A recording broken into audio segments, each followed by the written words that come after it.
សួស្តីអ្នកនរគ្នាថ្ងៃនេះខ្ញុំបានមកធ្វើវីដេអូដែលនិយាយពី command line model ដែលថ្ងៃនេះខ្ញុំបានលើកនៅលើប្រធានបទមួយដែលនិយាយពីថាជាមួយនឹង compression command នៅក្នុង line node ជាដំបូងយើងត្រូវដឹងថាអីទៅជាថាគឺ stand for type achievement achieve នេះហើយជាការ extract file វាធ្វើការវាប្រើដើម្បីcombine multiple file ឬក៏ directory ចូលគ្នាឲ្យខ្ល้ายទៅជាតែមួយ file ហើយជាធម្មតាវាមាន dot extension មួយដែលមានชื่อថា ter ថាហើយយើងត្រូវដឹងទៀតថាហ្នឹងវាប្រើបានតែ combine file ទេវាអាច compress ចេញវិញបានទេអូខេជាដំបូងធ្វើការ test លើថា ls ដែលហើយខ្ញុំមាន directory មាន file ខ្ញុំធ្វើការ test ខ្ញុំចង់ combine ពីរ file ជាមួយនឹងដែលមានថា file ទី1និង file ទី2ទៅកាន់ my directory 11ដោយដើម្បី combine វាយើងត្រូវការសរសេរពាក្យថា .cvf ដែល c តំណាងឲ្យការបង្កើត file v តំណាងឲ្យshow information របស់យើងហ្នឹងហើយ f តំណាងឲ្យ file name ឈ្មោះហើយtick ដែលយើងសរសេរដំបូងគេគឺជាឈ្មោះរបស់ថា file របស់ថាយើងចង់បង្កើតដាក់ my file ដតថាអូខេហើយបន្តមកនេះគឺជាឈ្មោះរបស់ file យើងដែលយើងចង់ដាក់បញ្ចូលនៅក្នុងfile មួយថានេះអូ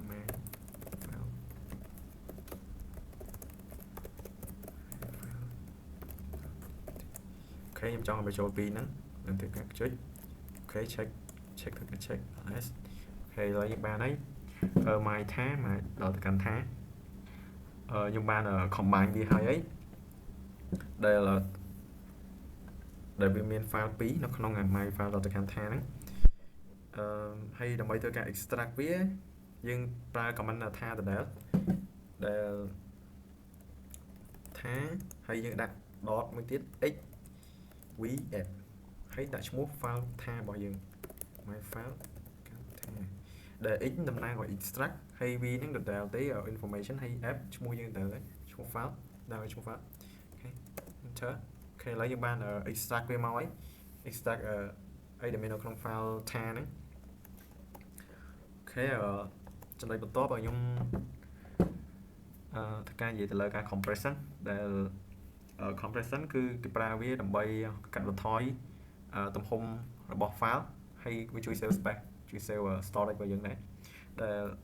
compression ហ្នឹងវាមាន3ប្រភេទនៅក្នុង Linux មានដូចជា zip gzip ជាមួយនឹង bzip2 ដែល zip combine បូកជាមួយនឹង compress gzip compress បានតែ compress ទេហើយ bzip2 ស្តៀងទៅនឹង gzip ដែរគឺបានតែ compress ដូចគ្នាអូខេឥឡូវខ្ញុំសូមធ្វើការបង្ហាញទៅលើ zip ដំបូងសិនដែល zip យើងធ្វើការសរសេរដោយពាក្យ i zip ហើយយើងដាក់ឈ្មោះដាក់ or ដែល or ហ្នឹងគេហៅថា recursive វាមានន័យថាវា inner រួមបញ្ចូលទាំង directory main ហើយនិង sub directory អូខេយើងដាក់ or ឥឡូវខ្ញុំដាក់ .or ច្រឡំ .or ហើយយើងដាក់ឈ្មោះ zip file របស់យើងមកចង់ដាក់ឈ្មោះ my zip my file zip ដល់ទៅកាន់ zip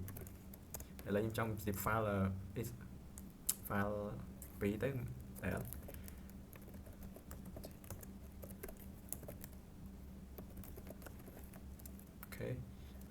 ខេជី enter ឥឡូវយើងបាន zip ហើយ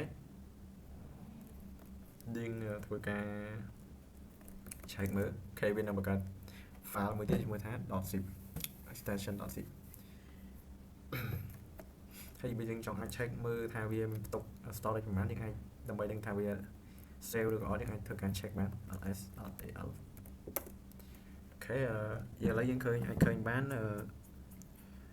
zip ជាមួយនឹងថាវាអត់នេះទេថាវាមានដំបូកថែមដោយសារខ្ញុំcombine two file អញ្ចឹងវាកើនទៅដោយសារក្នុងមួយ file វាមាន12240 bit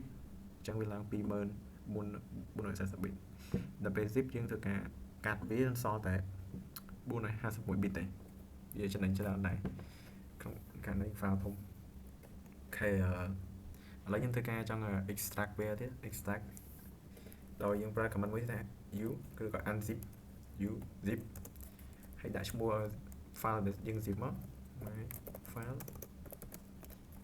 zip.zip OK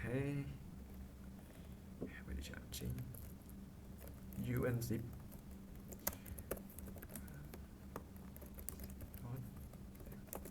OK ឥឡូវវានឹងសួរអីវាចង់សួរយើងនឹងចង់ replace ឬក៏អត់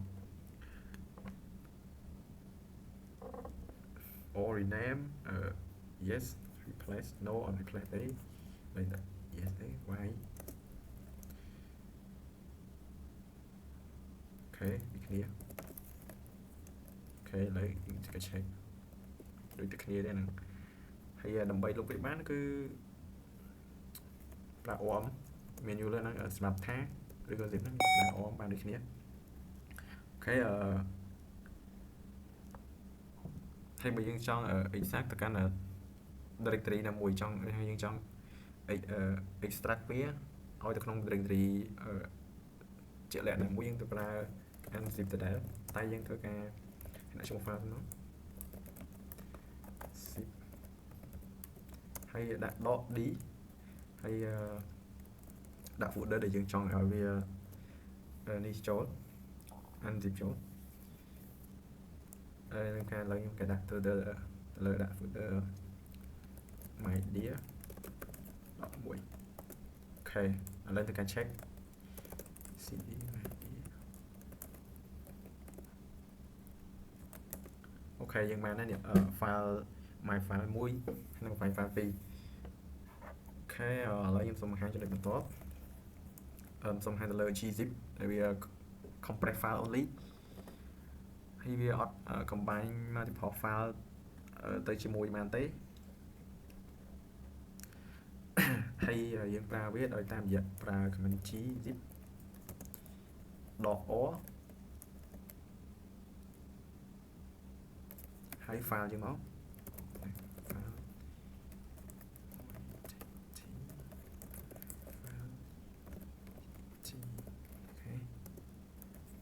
ហើយវានឹងគេ x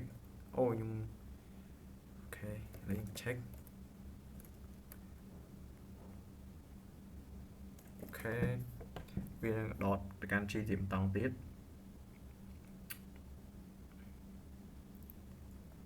អូខេហើយបើយើងចង់អាហ្នឹង file ហ្នឹងវានេះបើនិយាយទៅវា file ហ្នឹងវាខ្លាចជា compress lên ទៅ check អូខេវាធ្លាក់អស់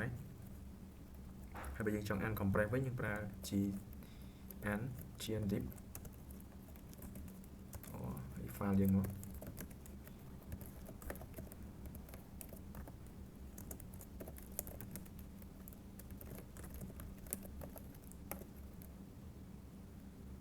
អូខេ gzip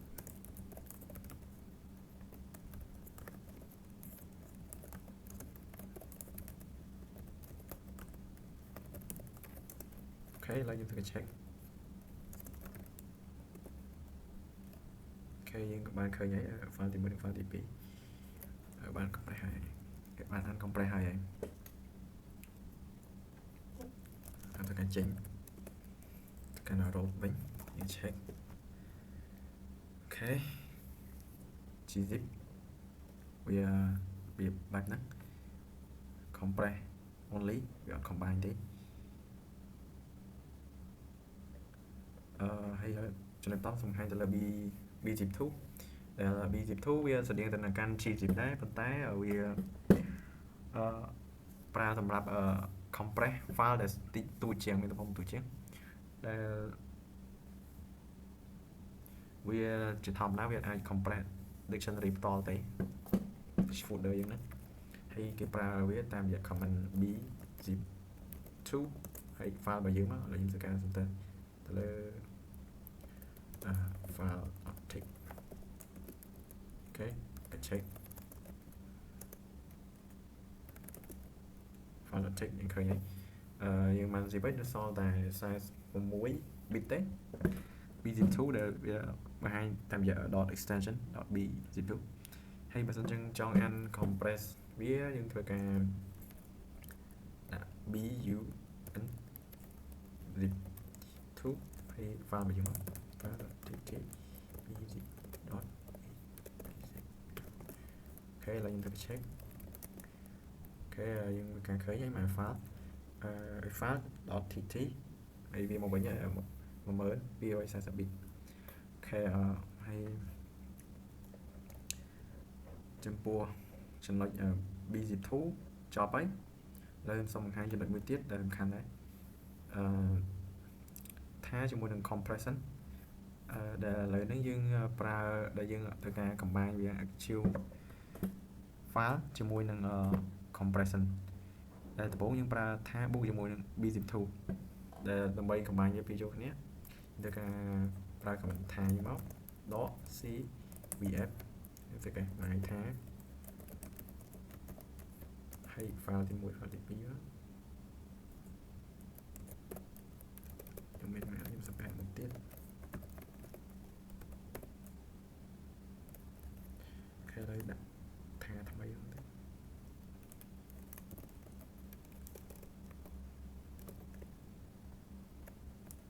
ជាមួយនឹង file អូខេ check អូខេបានហើយយើងសមាទៅកាន់ហើយvớiការ compress តាមរយៈ bzip2 ឥឡូវ check សិនថាវាមានប្រមាណ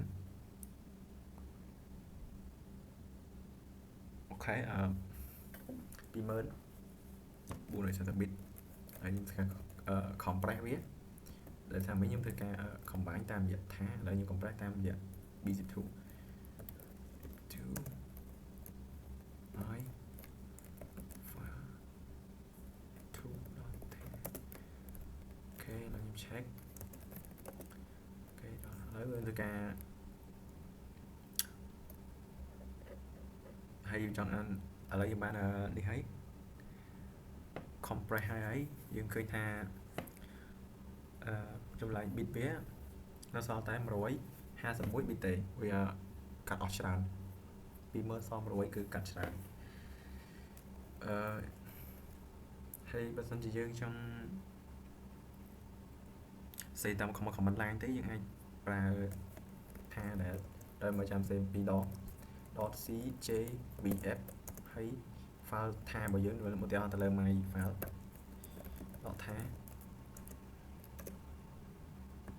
.bzip2 ហើយ file 2មកឥឡូវដាក់ file ទី3ទៅកុំឲ្យច្រឡំអូខេ my file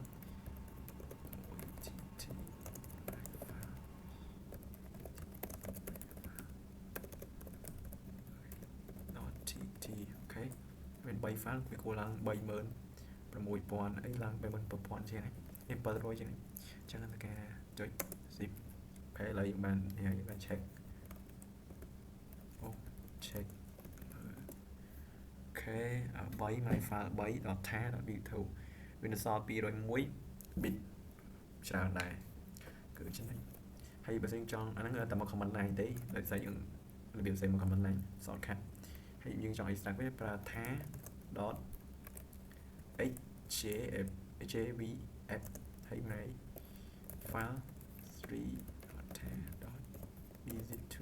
ហ្នឹងចង់extract វាចេញមកអូខេឥឡូវយើង extract វាចេញមកបានហើយ